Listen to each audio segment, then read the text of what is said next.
ಬೆಳಗಾವಿಯಲ್ಲಿ ಈಗಾಗಲೇ ಪ್ರತಿಭಟನೆ ನಡೆದಿದ್ದು ನಿಮ್ಮೆಲ್ಲರಿಗೂ ಕೂಡ ಗೊತ್ತೇ ಇದೆ. 2A ಮೀಸಲಾತಿಗಾಗಿ ಪಂಚಮಸಾಲಿ ಹೋರಾಟ ನಡೆಸಿತು. ಈ ಒಂದು ಹೋರಾಟದ ನಂತರ ಪದಾಧಿಕಾರಿಗಳಿಗೆ, ಪಂಚಮಸಾಲಿ ಪದಾಧಿಕಾರಿಗಳಿಗೆ ಪೊಲೀಸ್ ಇಲಾಖೆಯಿಂದ ನಿರಂತರ ಬೆದರಿಕೆ ಕರೆಗಳು ಬರುತ್ತಿವೆ. ಬೆಳಗಾವಿಯಲ್ಲಿ ಕೂಡಲ ಸಂಗಮ ಬಸವಜಯ ಮೃತ್ಯುಂಜಯ ಸ್ವಾಮಿ ಸುದ್ದಿಗೋಷ್ಠಿಯನ್ನು ನಡೆಸಿ ಹೇಳಿದ್ದಾರೆ.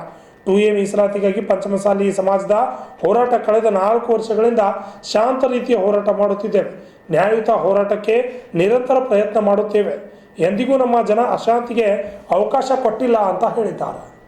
ಮಾಧ್ಯಮದವರ ಜೊತೆ ಮಾತನಾಡಿದವರು 12 ಜಿಲ್ಲೆಯಲ್ಲಿ ಹೋರಾಟ ಮಾಡಿದಾಗ ಯಾವುದೇ ದೌರ್ಬಲ್ಯ ಆಗಿಲ್ಲ. ಸಿಎಂ ಸಿದ್ದರಾಮಯ್ಯ ನಮ್ಮ ಮನವಿಗೆ ಸ್ಪಂದನೆ ಮಾಡಿಲ್ಲ. ಸುವರ್ಣಸೌಧ ಬಳಿ ನ್ಯಾಯ ಕೇಳಬೇಕೆಂದು ಉಗ್ರ ಹೋರಾಟ ಮಾಡಿದ್ವಿ. ನಮ್ಮ ಪದಾಧಿಕಾರಿಗೆ ಪೊಲೀಸ್ ಇಲಾಖೆಯಿಂದ ನಿರಂತರ ಬೆದರಿಕೆ ಬರುತ್ತಿದೆ. 3 ಜನ ಸಚಿವರು ಒಳ್ಳೆಯ ಮಾತು ಹೇಳಿದರೆ ಮುಗಿತಿತ್ತು. ನಿಮ್ಮ ಅಭಿಪ್ರಾಯ ಕೇಳಲು ಬಂದಿದ್ದೇವೆ ಎಂದರು. ಮಾದೇವಪ್ಪನವರು 10 ಜನ ಬನ್ನಿ ಎಂದು ಹೇಳಿದರು. ಹೋಗ್ತಾ ಇದ್ವಿ. ಜನರು ಸಿಎಂ ಸಿದ್ದರಾಮಯ್ಯ ಅವರೇ ಬರಬೇಕು ಎಂದರು. ಸಿಎಂ ಬರಲ್ಲ ಎಂದು ADGP ಹೇಳಿದ್ರು. ಸಿಎಂ ಇದ್ದ ಜಾಗಕ್ಕೆ ಹೋಗೋಣ ಎಂದು ನಾವು ತೀರ್ಮಾನ ಮಾಡಿದ್ವಿ. ಸಿವಿಲ್ ಬಟ್ಟೆಯಲ್ಲಿ ಇದ್ದ ಕೆಲವರು ಹಲ್ಲು ತೂರಾಟ ಮಾಡಿದ್ರು. ಪೊಲೀಸರು ದೇಶದಿಂದ ಮಾರಣಾಂತಿಕ ಹಲ್ಲೆ ಮಾಡಿದ್ರು. ವಕೀಲರ ಮೇಲೆ ಹಲ್ಲೆ ಮಾಡಿದ್ದಾರೆ. ಹೃದಯಕ್ಕೆ ಚುಚ್ಚು ರೀತಿಯಲ್ಲಿ ಹೊಡೆದಿದ್ದಾರೆ. ಯಾವ ಸಿಎಂ ಸಹ ಮಾರಣಾಂತಿಕ ಹಲ್ಲೆ ಮಾಡಲಿಲ್ಲ. ಸಿಎಂ ಸಿದ್ದರಾಮಯ್ಯ ನೇತೃತ್ವದ ಸರ್ಕಾರ ಇಂಥ ಲಿಂಗಾಯತ ಟಾರ್ಗೆಟ್ ಮಾಡುವುದು ಅವಶ್ಯಕತೆ ಇರಲಿಲ್ಲ ಎಂದು ಹೇಳಿದ್ದಾರೆ. ಶಶಿಧರ್ ಕೊಕಟ್ನೂರು, ರಾಜ್ಯ ತಟ್ಟೂರು, ಕನ್ನಡ ನ್ಯೂಸ್, ಬೆಳಗಾವಿ. ಸುಳ್ಳು ಹೇಳೋ ನನಗೆ ನೋಡಿ, ಮುಖ್ಯಮಂತ್ರಿ ಮೊನ್ನೆ ಹೈಕೋರ್ಟ್ ಇದು ವಕೀಲರ ಪರಿಷತ್ ಸ್ವತಃ ಅವರೇ ಫೋನ್ ಮಾಡಿದ್ರು. ನೀವೆಲ್ಲ ರೆಕಾರ್ಡ್ ಮಾಡಿದ್ರು.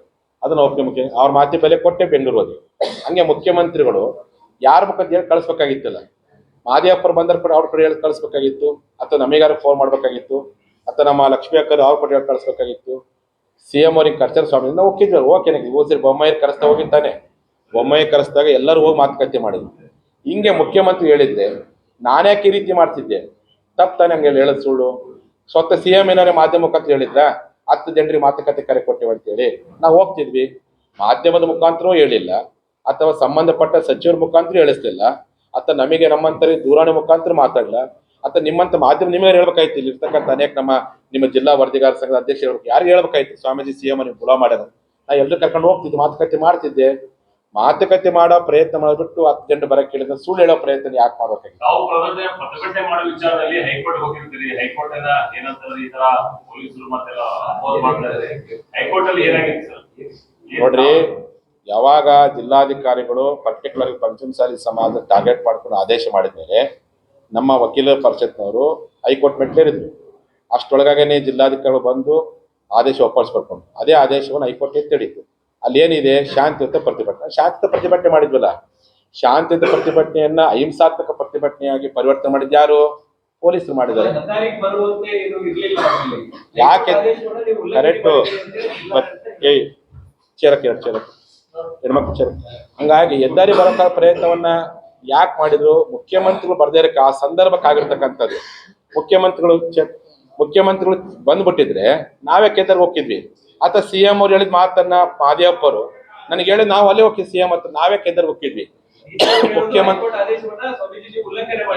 ಎಲ್ಲಿ ಹೈಕೋರ್ಟ್ ಆದೇಶದ ಉಲ್ಲಂಘನೆ ಮಾಡೋ ಪ್ರಶ್ನೆನೇ ಇಲ್ಲ. ನಾವು ನಮ್ಮ ಹಕ್ಕುಗಳನ್ನ ನೀವು ಸರ್ಕಾರದವರು ಕೇಳಿದರೆ ಕಾರಣಕ್ಕೆ ನಿಮಗೆ ಮನವಿ ಮಾಡ್ಲಿಕ್ಕೋಸ್ಕರವಾಗಿ ವಿಧಾನಸೌಧಕ್ಕೆ ಬರುವ ಸಂದರ್ಭದಲ್ಲಿ ಮತ್ತೆ ಹೈಕೋರ್ಟ್ ರಾಜ್ಯ ಹೆದ್ದಾರಿ ದಾಟ್ಕೊಂಡೇ ಬರ್ಬೇಕಲ್ಲ. ಏನ್ ಗಾಳಿ ಮೇಲೆ ಬರಕ್ಕಾಗತ್ತ? ಹೆಂಗ್ ಬರಕ್ ಸಾಧ್ಯ? ಮತ್ತೆ ದಾಟ್ಕೊಂಡು ಬರ್ಬೇಕಲ್ಲ. ನಾವು ತೊಂದ್ರೆ ಮಾಡಿ ನೀವು ಮಾಡಿದ್ರೆ ತೊಂದ್ರೆನಾ? ನೀವು ಸುಮ್ ಬಿಟ್ಟಿದ್ರೆ ಆರಾಮ್ ಹೋಗಿದ್ವಿ. ನಮ್ ಜನ ಒಳಗೆ ಸಿಎಂ ಭೇಟಿ ಮಾಡ್ಕೊಂಡ್ ಬರ್ತಿದ್ವಿ.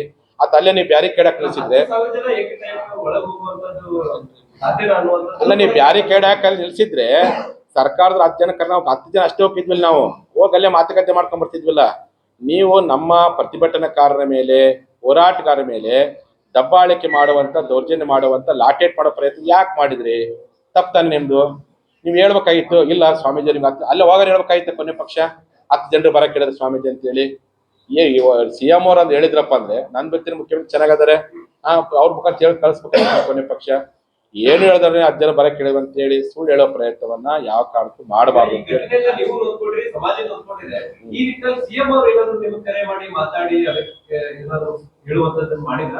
ಮಾಡಿಲ್ಲ, ಅವರು ಮಾಡಿದ್ರು. ಮುಖ್ಯಮಂತ್ರಿ ಅದಕ್ಕೆ ಹೇಳ್ತಾರೆ ಕ್ಷಮಾಪಣೆ ಕೇಳಿ ಸರ್ಕಾರ ಅಂತ ಹೇಳ್ತಾನೆ.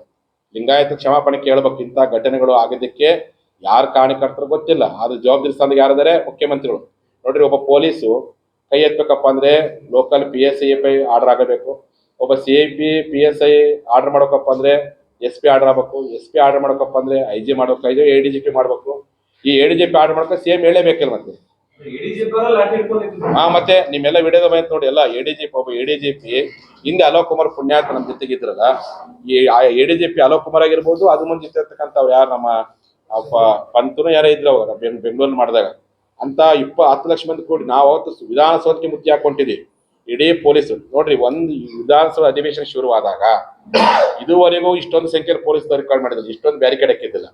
ಪಂಚಮಸಾಲಿ ಮೀಸಲಾತಿ ಹೋರಾಟವನ್ನು ಹತ್ತಿಕ್ಕೋಸ್ಕರವಾಗಿನೇ ಖಂಡಲ್ಲಿ ಬ್ಯಾರಿಕೇಡ್ ಹಾಕಿದ್ದಾರೆ, ಖಂಡಲ್ಲಿ ತಪಾಸಣೆ ಮಾಡಿದ್ದಾರೆ. 6,000ಕ್ಕಿಂತ ಹೆಚ್ಚು ಪೊಲೀಸ್. ಇಷ್ಟೊಂದು ಯಾಕೆ ಬೇಕಾಗಿದೆ? ಮತ್ತೆ ಮೇಲೋಟಕ್ಕೆ ಹಂಗೆ ಅನ್ಸುತ್ತಿಲ್ಲ. ಮತ್ತೆ ಲಿಂಗಾಯತರ ಮತಗಳನ್ನು ಪಡ್ಕೊಂಡು ಲಿಂಗಾಯತರ ಮೇಲೆ ಮಾರಣಾಂತಿಕ ಹಲ್ಲೆ ಮಾಡಿ ನೋಡಿದ್ರೆ ಇದು ಲಿಂಗಾಯತ ವಿರೋಧಿ ಸರ್ಕಾರ ಸ್ಪಷ್ಟವಾಗಿ ಕಾಣ್ತಾ ಇದೆ.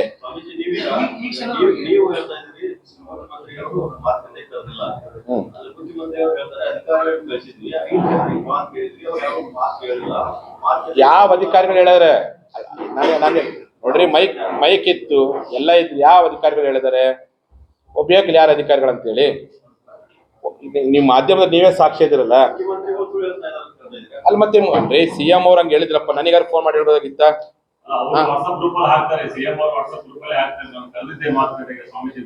ಯಾವ ವಾಟ್ಸಪ್ ತೋರಿಸ್ಕೊಡ್ಲಿ, ಯಾವ ವಾಟ್ಸಪ್ ಗ್ರೂಪ್ ಹಾಕಿದಾರೆ ಅಂತ ಹೇಳಿ. ಎಲ್ಲ ಎಲ್ಲಿ ಅಲ್ಲ, ಅದನ್ನೇ ಮಾಧ್ಯಮದ ಪ್ರಕಟಣೆ ಹೋರಾಟ ಮಾಡಕ್ ಮುಂಚೆ ಮಾಧ್ಯಮ ಪ್ರಕಟಣೆ ಕೊಟ್ಟಿದ್ದು ಹೋಗ್ಬಿಡ್ತೀವಿ ನಾವು. ನಿಮ್ಮ ಮಾಧ್ಯಮದ ಮುಖಾಂತರ ಸಿಎಂ ಅವ್ರು ಬುಲಾವ್ ಅಂತ ಹೇಳಿದ್ರೆ ಕೊನೆಗೆ ಅವ್ರಿಗೆ ಫೋನ್ ಮಾಡಕ್ಕೂ ಟೈಮ್ ಇಲ್ದೇ ಹೋಗಿದ್ರೆ, ಅಧಿಕಾರಿ ಕಳ್ಸಕ್ಕೂ ಟೈಮ್ ಇಲ್ದೇ ಹೋಗಿದ್ರೆ, ಸಚಿವರ ಜೊತೆ ಮಾತಾಡ್ತಾ ಇದ್ರೆ ಒಂದು ಮಾಧ್ಯಮ ನಿಮ್ಗೆ ಕೇಳ್ಕೊಡ್ಬೇಕು. ಹೆಂಗು ಇಲ್ಲ, ಆದಷ್ಟು ಬೇಗ ಮುಖ್ಯಮಂತ್ರಿಗಳು ನಿಮ್ಮ ಬುಲಾವ್ ಮಾಡಿದ್ರೆ ಸ್ವಾಮಿ ಬರ್ಬೇಕಂದ್ರೆ ನಾವು ಹೋಗ್ಬಿಡ್ತಿದ್ವಿ.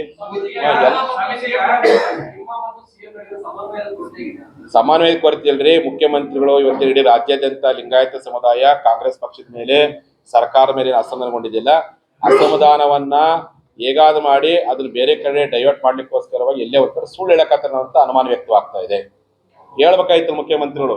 ಲಾಠಿ ಚಾರ್ಜ್ ಆದ್ಮೇಲೆ ಅವಾಗ ಹೇಳ್ತಾರಲ್ಲ, ಮುಂಚೆ ಹೇಳ್ಬೇಕಾಗಿತ್ತು. ಹೋರಾಟ 10 ವರ್ಷ ಶುರುವಾಗಿತ್ತು. ಸಿಎಂ ಅವರು ಆ ಮಾತುಕತೆ ಅವಾಗ ಓಕೆ, ಫಸ್ಟ್ ಅವ್ರದ್ದು ಮಾತುಕತೆ ಮಾಡಿ ವೇದಿಕೆ ಎತ್ಬಿಡ್ತಿದ್ವಿ ನಾವು.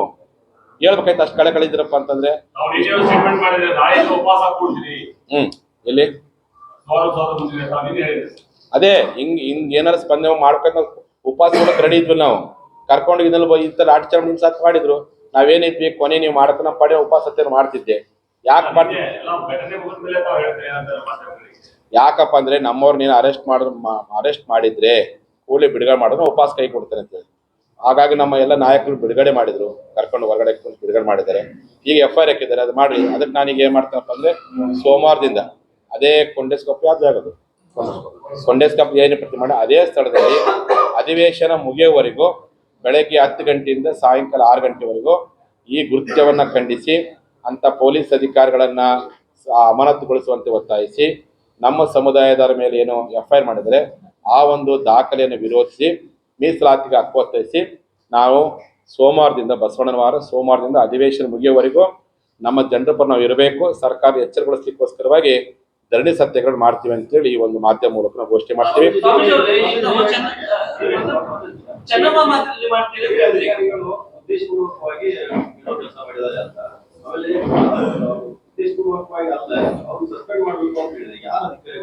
ಅಲ್ಲ, ನಾನ್ ಬಾಯ್ಬಿಟ್ಟೆ, ನಿಮಗೆ ಗೊತ್ತೈತಿ ಯಾರ ಕೈಯಲ್ಲಿ ಲಾಠಿ ಇಟ್ಕೊಂಡಿರ ಯಾರು, ಹೊಡೆದಾರೆ ಯಾರು? ಅದೇ ಈಗ ಕೈಯಲ್ಲಿ ಲಾಠಿ ಹೊಡೆದ್ರು ಯಾರು, ಫಸ್ಟ್ ಅಟ್ಯಾಕ್ ಮಾಡಿದ್ರೆ ಯಾರು, ಯಾರಿಗಂತ ಗೊತ್ತೈತಿ. ನಾನು ಅವ್ರ ಹೆಸರು ನಾನು ಬಾಯ್ಬಿಟ್ಟು ಅವ್ರನ್ನ ದೊಡ್ಡವ್ರು ಮಾಡೋದು ನನ್ನ ಬಾಯಿಂದ. ನೀವು ಮಾಧ್ಯಮ ಬರ್ಕೊಡಿ ಯಾರು ಮಾಡ್ಯಾರ ಅಂತ, ನೀವು ಪತ್ತೆ ಹಚ್ಚಿ ನೀವು ಎನ್ಕ್ವೈರಿ ಮಾಡೋದು. ನಾನು ಯಾಕಂದ್ರೆ ಹೇಳಕ್ ಹೋಗ.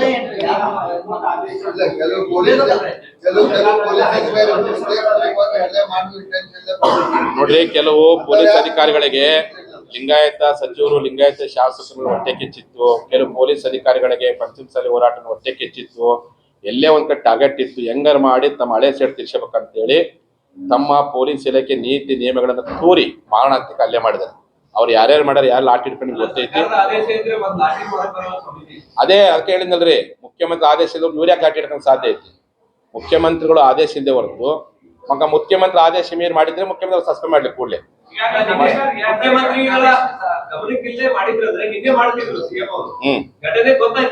ಅದಕ್ಕೆ ನಾನು ಹೇಳಿದ್ನಲ್ಲ ಸಾಧ್ಯವ, ಒಬ್ಬ ಸಾಮಾನ್ಯ ಪೊಲೀಸ್ ಕಾನ್ಸ್ಟೇಬಲ್ ಕೋಲ್ ಎತ್ಬೇಕಾದ್ರೂ CPI ಬೇಕು, CPI ಕೋಲ್ ಎತ್ತಪ್ಪ ಅಂದ್ರೆ SP ಬೇಕು, SP ಕೋಲ್ ಎತ್ತಬೇಕಪ್ಪ ಅಂದ್ರೆ AG IDGP ಮಾಡಬೇಕು, ಮತ್ತೆ ADGP ಆರ್ಡರ್ ಮಾಡಬೇಕಪ್ಪ ಅಂದ್ರೆ ರಾಜ್ಯದ ಮೂಲ ದೊರೆ ಯಾರ್ದು ಅವರು ಆದೇಶ ಮಾಡೋಕ್ಕಾಗತ್ತಿಲ್ಲ. ನನ್ನ ಮಾತು ನೀನು ಮಾಡಿರಪ್ಪ ಸಸ್ಪೆಂಡ್ ಮಾಡಲಿ ಮುಖ್ಯಮಂತ್ರಿಗಳು. ನಾನು ಮಾಡಿಲ್ಲ, ನಾನು ಆದೇಶ ಮಾಡಿದ್ರೆ ಮುಖ್ಯಮಂತ್ರಿ ಕೂಡಲೇ ಅವ್ರು ಸಸ್ಪೆಂಡ್ ಮಾಡಲಿ. ನಿಮ್ಮ ಬಗ್ಗೆ ನಮ್ಗೆ ಗೌರವ ಹೆಚ್ಚಾಗುತ್ತೆ. ಅವ್ರು ಮಾಡಿರಪ್ಪ ಇಲ್ಲ ಅಂತ ನೀವೇ ಮಾಡಿದಂತ ಅನುಮಾನ ವ್ಯಕ್ತ ಆಗುತ್ತೆ.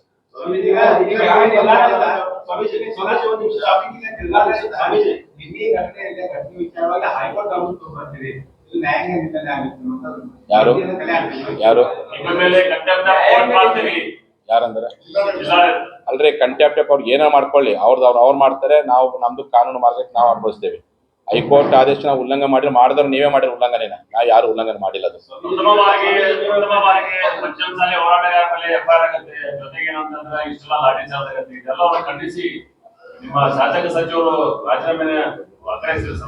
ನಾನು ನೋಡ್ರಿ ರಾಜೀನಾಮೆ ಕೊಡೋದ್ರಿಂದ ಈಗ ನಾನು ಹೇಳಕ್ಕೆ ಚೆಕ್ ಬರ್ತೀನಂದ್ರೆ ರಾಜೀನಾಮೆಯನ್ನ ಕೊಡೋದ್ರಿಂದ ಸಮಸ್ಯೆ ಬಗೆಹರಲ್ಲ. ನೀವು ಯಾರ್ಯಾರು ಶಾಸಕರು ಯಾರು ಬಂದಿರಲ್ಲ, ಬಂದವ್ರ ಬಗ್ಗೆ ಜನರಿಗೆ ಗೌರವ ಐತಿ. ಯಾರು ಬಂದಿಲ್ಲ ನೋಡ್ರಿ, ನೀವು ಬಂದವರು ಮತ್ತು ಬಂದಿಲ್ದವರು ಕೊನೆಯ ಪಕ್ಷ ನಾಳೆ 12ನೇ ತಾರೀಕು ಅಧಿವೇಶನದಲ್ಲಿ ಪಕ್ಷಾತೀತವಾಗಿ ಧ್ವನಿ ಎತ್ತಿರಿ. ಕೇವಲ ಪಂಚಮಸಾಲಿ ಶಾಸಕ ಒಟ್ಟಾರೆ 34ನೇ ಲಿಂಗಾಯತ 68 ಲಿಂಗಾಯತ ಶಾಸಕರಿದ್ದೀರಿ. ಪಕ್ಷಾತೀತ ಧ್ವನಿ ಎತ್ತಿ ಲಿಂಗಾಯತ ಮೇಲೆ ಆಗಿರ್ತಕ್ಕಂಥ ಅನ್ಯಾಯವನ್ನು ಪಕ್ಷಾತೀತ ಖಂಡಿಸುವ ಪ್ರಯತ್ನ ಮಾಡಿದ್ರೆ ನಾಳೆ ಜನ ನಿಮ್ಮ ಮೇಲೆ ಗೌರವ ಕೊಡ್ತಾರೆ, ಇಲ್ಲವೇ ನಿಮ್ಮನ್ನ ದೂರ ಇಡ್ತಾರೆ. ಇವ್ರೇನು ಬಂದವರು ಯಾವ ರೀತಿ ಬಂದು ಸಮಾಜ ಪರ ಮಾತಾಡಿದಾರೆ, ಬರ್ದೇ ಇರ್ತಕ್ಕಂಥವ್ರು ಮನೆಗಿರ್ತಕ್ಕಂಥವ್ರು ನಾಳೆ ಧ್ವನಿ ಎತ್ತಿ ಸಮಾಜ ಪರವಾಗಿ. ಈಗ ಅಮಾಯಕರ ಮೇಲೆ ದಬ್ಬಾಳಿಕೆ ಮಾಡಿದ್ದಾರೆ, ನಾಳೆ ಎಲ್ಲರ ಮೇಲೆ ದಬ್ಬಾಳಿಕೆ ಮಾಡೋ ಪ್ರಯತ್ನ ಬರುತ್ತೆ. ನೀವು ಶಾಸಕರಿದ್ದಂಥ ಸಂದರ್ಭದಲ್ಲಿ, ನಿಮ್ಮ ರೂಲಿಂಗ್ ಗೌರ್ಮೆಂಟ್ ಇದ್ದಂಥ ಸಂದರ್ಭದಲ್ಲಿ, ನಿಮ್ಮದೇ ಸರ್ಕಾರದಲ್ಲಿ ಲಿಂಗಾಯತರ ಮೇಲೆ ಈ ರೀತಿ ಹಲ್ಲೆ ಮಾಡುವಂಥದ್ದು ಎಷ್ಟು ಮಟ್ಟಿಗೆ ಸರಿ? ಇದನ್ನ ನೋಡಿ ನೀವು ಸುಮ್ಮನೆ ಕುಂತೀರಪ್ಪ ಅಂದರೆ ನಾಳೆ ಎಲೆಕ್ಷನ್ ಸಂದರ್ಭದಲ್ಲಿ ನಮ್ಮ ಜನ ನಿಮ್ಮ ಮೇಲೆ ತಪ್ಪು ತಿಳ್ಕೊಳ್ಳುವಂಥ ಸಾಧ್ಯತೆ ಐತಿ, ನಿಮ್ಮ ಮೇಲೆ ಮುಣಿಸ್ಕೊಳ್ಳೋ ಸಾಧ್ಯತೆ ಐತೆ. ಅದಕ್ಕೆ ನೀವೆಲ್ಲರೂ ಪಕ್ಷಾತೀತವಾಗಿ ಹೋರಾಟಕ್ಕೆ ಬಂದವರಾಗಿರ್ಬೋದು, ಬಾರದಿದ್ದರಾಗಿರ್ಬೋದು, ನೀವೆಲ್ಲರೂ ಒಗ್ಗಟ್ಟಾಗಿ ಎಲ್ಲರೂ ಕೂಡಿ ನಾಳೆ ಸರ್ಕಾರದಲ್ಲಿ ಖಂಡನ ನಿರ್ಣಯ ಪಾಸ್ ಮಾಡೋ ಪ್ರಯತ್ನ ಅವೆಲ್ಲ ಮಾಡಬೇಕು ಅಂತೇಳಿ ನಮ್ಮೆಲ್ಲ ಶಾಸಕರಿಗೆ ಈ ಮೂಲಕ ಹೇಳಿಕೆ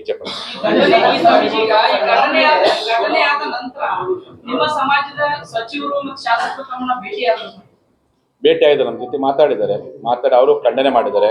ಹೋರಾಟ ಮಾತ್ರ ಬಿಡೋದು ಬೇಡ ಸ್ವಾಮೀಜಿ, ಯಾರು ಗಾಯಾಳುಗಳಾಗಿದ್ದಾರೆ ನಾವೆಲ್ಲ ಕೂಡ ಸಹಾಯ ಮಾಡೋಣ, ನಿಮ್ಮ ಜೊತೆ ನಾವು ಇರ್ತೀವಿ, ಧೈರ್ಯ ಮುನ್ನುಗ್ಗು ಅಂತ ಎಲ್ಲರೂ ಪಕ್ಷಾತೀತ ಮಾತಾಡಿದ್ರು.